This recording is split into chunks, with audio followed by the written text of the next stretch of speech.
সবার লেগে আমি দোয়া করবো আমি যে চিকিৎসাটা করে ভালো হয়ে যাই আগের মতো রেডিও আমি চাই আর আমার একটা গাড়ি কিনে দিলে যে আমি বাইরে করে যাইতাম পারি আইতে পারি কষ্ট হইতেছে আমার অনেক চলাফেরা আর চাইছিলাম একটা আমার হুইল চেয়ার দেওয়ার লেগে অনেক ইয়া করছিলাম পরে এলাকার মানুষে কইছে আমার আইডি কার্ড নিছে আর দিছে না কই এরা খালি কই দিব দিব। দর্শক, এই মুহূর্তে আমরা অবস্থান করছি গাজীপুর জেলার শ্রীপুর উপজেলার রাজাবাড়ী ইউনিয়নের জয়নারায়ণপুর যে পূর্বপাড়া গ্রামটি রয়েছে সেই গ্রামে এখন আমরা অবস্থান করছি, যেটিকে মোল্লাবাড়িও বলে থাকেন।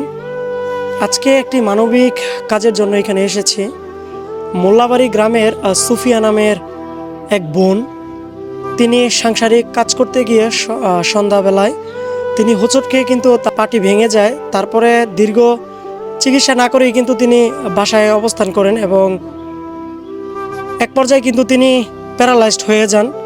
আপনারা যারা আছেন বিত্তবান এবং যারা প্রবাসে থাকেন, এই বোনটির একটি আকুল আবেদন, তিনি যেন আসলে আগের মতো চলাফেরা করতে পারেন, সেজন্য ওনার একটি হুইল চেয়ার প্রয়োজন এবং চিকিৎসককে উনি দেখিয়েছেন। চিকিৎসক ওনাকে বলেছেন চিকিৎসা করতে ওনার 1.5 লক্ষ টাকা প্রয়োজন। যদি 1.5 লক্ষ টাকা দিয়ে চিকিৎসা করেন তাহলে তিনি আবার আগের মতো হাঁটতে পারবেন। তো আপনাদের কাছে এই আবেদন যেন উনি আগের মতো হাঁটতে পারেন এবং চিকিৎসা হওয়ার আগ পর্যন্ত ওনাকে যদি একটা হুইল চেয়ার দেওয়া হয় তাহলে তিনি আপাতত ঘরের ভিতরে এবং দুয়ারে একটু চলাফেরা করতে পারবেন। এরকম সহৃদয়বান ব্যক্তি যদি থাকেন তাহলে এই পোস্টটি দেখার সাথে সাথে কিন্তু আপনারা সাহায্য করবেন। আপনাদের কাছে আকুল আবেদন। তো সরাসরি যেই বোনটির এই সমস্যা, ওনার সাথে এখন আমরা যুক্ত হব, ওনার সাথে কথা বলবো আসলে কিভাবে কি হয়েছিল এবং যদি কোনো সহৃদয়বান ব্যক্তি ওনার ভিডিওটি দেখে থাকেন তাহলে ওনাকে সাহায্য করবেন আশা করি। তো চলুন ওনার সাথে কথা বলি আমরা। আপনার নাম কি? আমার নাম সুফিয়া। কি হয়েছে বলেন তো আমাকে। আমি সন্ধ্যাবেলা পড়ে গেছিলাম পড়া যায় গিয়ে হেরা আমার পাওটা ভেঙে গেছে পা ভাঙ্গার পরেতে আমি ডাক্তারের কাছে গেছিলাম টেয়ার লেগে চিকিৎসা করতারছি না, হালকা পাতলা করছি মাইসের এতে চায়া মেয়া করার পরে ডাক্তারও বলছে এটা টেয়া অনেক লাগবো, 1.5 লাখ টেয়ার মতো লাগলে চিকিৎসা করলে বালিব। 1 বছর ধরে আমি গরম পড়ে রয়েছি, আমার কোনো মানুষ নাই, আমি একটা বেডি আমার একটু বাইরে নেই গরোয়ানে, আমি অনেক অসুস্থ হয়ে পড়ে রয়েছি। আপনারা যদি একটু সহযোগিতা করেন তাইলে আমি আমার জীবনটা আবার বাঁচবো, আগের মতন আমি হাঁটতে পারবো, চলাফেরা করতে পারবো। আপনারা একটু সাহায্য করেন আমারে। আপনি কতদিন যাবত এই ঘরের মধ্যেই আছেন আপনি? 1 বছর একেবারে 1 বছর ধরে আমি এই ঘরের মেয়েদের পড়ে রয়েছি, যে আমার বিছনা আপনি দেখেন আমি এই জায়গায় 1 বছর ধরে পড়ে রয়েছি। আপনারা একটু যদি সহযোগিতা করেন আমি যে আগের মতন আবার বাফিয়াটা করতাম পারি। এখন আপনার খাওয়া দাওয়ার ব্যবস্থাটা কি? খাওয়া দাওয়া এই যে মাইসি আমারে খাওয়ায়, হ্যাঁ দেয় মাইসের বাড়িতে ভাত, একটা বেডি কাম করে মাইসের বাড়ি ঘর সর মুছে এটা করে, সেই বেডিও সময়তে আমার চালায়, সময়তে দেয় মাইসের তো অন্য খায়। বাইরের তো আমার অসল একটা বাই আছে, হের কাছ তো কিছু তাগো বাইতো দুগাই না খায়, এমনি 1 বছর ধরে চলতাছি কষ্ট করে। দর্শক, আরেকটি কথা জানিয়ে রাখি, উনি প্যারালাইজড হওয়ার পরে ওনার যে স্বামী ছিল সেই স্বামীও কিন্তু ওনাকে ছেড়ে চলে গেছে। আসলে অসহায়ত্ব কাকে বলে ওনাকে দেখলে আসলে বোঝা যায় যে মানুষ ঘরের মধ্যে প্যারালাইজড হয়ে থাকলে যে মানুষ কতটা অবহেলা করে। তার স্বামীও কিন্তু তাকে রেখে চলে যায়। তো শুনছিলেন ওনার কথা।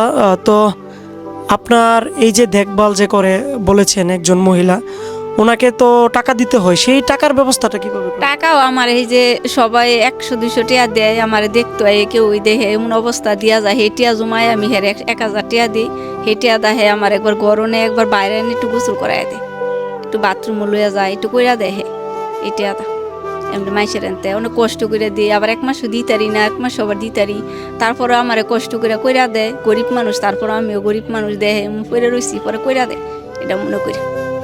যে আপনি ভিডিও করার আগে বলছিলেন যে আপনি আসলে ওই একটা মহিলাকে দিয়ে কাজ করেন এবং আপনি 3 থেকে 4 দিন পর পর গোসল করেন মানুষের অভাবে, সেটাও তো আপনার একটা কষ্ট। 8 দিনে 3 দিন 4 দিন 8 দিন পর পরে 15 দিনও আমি গোসল করছি, 1 মাসও গোসল করছি, মানুষ নাই, আমি অনেক কষ্টে থাকছি। এইখানে যারা ইউপি সদস্য আছেন, এই 8 নং ওয়ার্ডের যিনি মেম্বার, এবং মেম্বার নিয়ে আছেন, তারা কি আপনার সাথে কোনো যোগাযোগ করেছে? কেউ আপনি করেছিলেন? তাগর লগে যোগাযোগ একবার চাইছিলাম, একটা আমার হুইল চেয়ার দেওয়ার লেগে অনেক ইয়া করছিলাম। পরে এলাকার মানুষে কইছে আমার আইডি কার্ড নিছে, আর দিছে না, কই এরা খালি কই দিব দিব। কে নিয়েছিল আপনার আইডি কার্ড?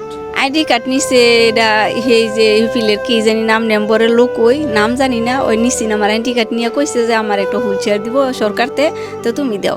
পরে এটা জমা দিছে, জমা দেওয়ার পরে আমার হুইল চেয়ার দিছে না, আইডি কার্ডটা পাঠাই দিছে বাড়ি। ভাড়াই দিছে। পরে আর কি কর, মনে অনেক কষ্টে আছি, ইয়া করতেছি। এখন ওই যে যারা এ বিদেশি করছি। দেখছে, হ্যাঁ, দেশ এবং দেশের বাহিরে এবং সমাজে যারা বিদ্যমান আছে, আসলে তাদের উদ্দেশ্যে আপনার সর্বশেষ কথা কি? আমার তাগো উদ্দেশ্যে আমার একটু সহযোগিতা করো। আমার যে চিকিৎসা টেয়াটা লাগবো, চিকিৎসা করলে আমার শরীরটা জাগার মতন সুস্থ হয়ে যায় গিয়া, সবার কাছে এটা আমার অনুরোধ, সবার লেগে আমি দোয়া করবো। আমি যে চিকিৎসাটা করে ভালো হয়ে যাই আগের মতো, এটাই আমি চাই। আর আমার একটা গাড়ি কিনে দিলে যে আমি বাইরে করে যাইতাম পারি, আইতে পারি, কষ্ট হইতেছে আমার অনেক চলাফেরাটা, এটাই আমার চাওয়া। দর্শক, শুনছিলেন এক বোনের যে আকুতি। তিনি 1 বছর যাবৎ কিন্তু কোনো চলাফেরা করতে পারেন না। একটা হুইল চেয়ারের ওনার দরকার। যদি একটা হুইল চেয়ার হয় তাহলে তিনি আগের মতো করে চলাফেরা করতে পারবেন। 1 বছর যাবৎ কিন্তু উনি এই অবস্থায় আছেন। একটা মহিলা আছে, তারা খুব কষ্ট করে একবার ঘরের ভিতরে নেওয়া হয়, একবার বাইরে আনা হয়। ওনাকেও 1000 টাকা দেওয়া লাগে। সেই টাকাটাও আসে আপনাদের দানের থেকেই, 200-100 করে দেওয়া যায়। ওই টাকা থেকে জমায় জমায় ওই মহিলাকে দিতে হয়। তো আপনাদের কাছে আকুল আবেদন, যদি এই বোনটিকে আপনারা বাঁচাতে চান, যে না আগের অবস্থা সে আবার ফিরে আসুক, সে যেন আগে যেভাবে হেঁটেছে সেভাবে আবার হাঁটাচলা করুক, এবং চিকিৎসা করার আগে যে হুইল চেয়ারের দাবি, যাতে সে ঘরের ভিতরেও সেই হুইল চেয়ার দিয়ে চলতে পারে, একদম দুয়ারে বের হইতে পারে, সেটি হচ্ছে ওনার দাবি। যে যদি কেউ দিত তাহলে আমি তার জন্য দোয়া করতাম। এটি ছিল আমার বোনটির দাবি। আসলে আপনাদেরকে আরেকটা জিনিস দেখিয়ে রাখি, এটা হচ্ছে ওনার ঘর। আসলে এই যে দেখেন, এটা এইখানে তিনি থাকেন, খুবই মানবেতর জীবনযাপন করছেন। আসলে আর্থিকভাবে অসচ্ছলতা যে কতটা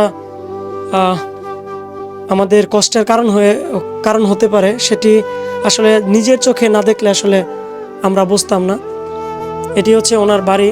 তো আপনারা যারা আছেন, সহৃদয়বান ব্যক্তি যারা আছেন, দেশ এবং দেশের বাইরে যারা আছেন, আসলে তাদের দোয়া এবং তাদের ভালোবাসা এবং আর্থিকভাবে যদি আপনারা কোনো সহযোগিতা করতে পারেন, তাহলে আমি একটা বিকাশ নাম্বার দিয়েছি, সেই বিকাশে আপনারা চাইলে বিকাশ করতে পারেন।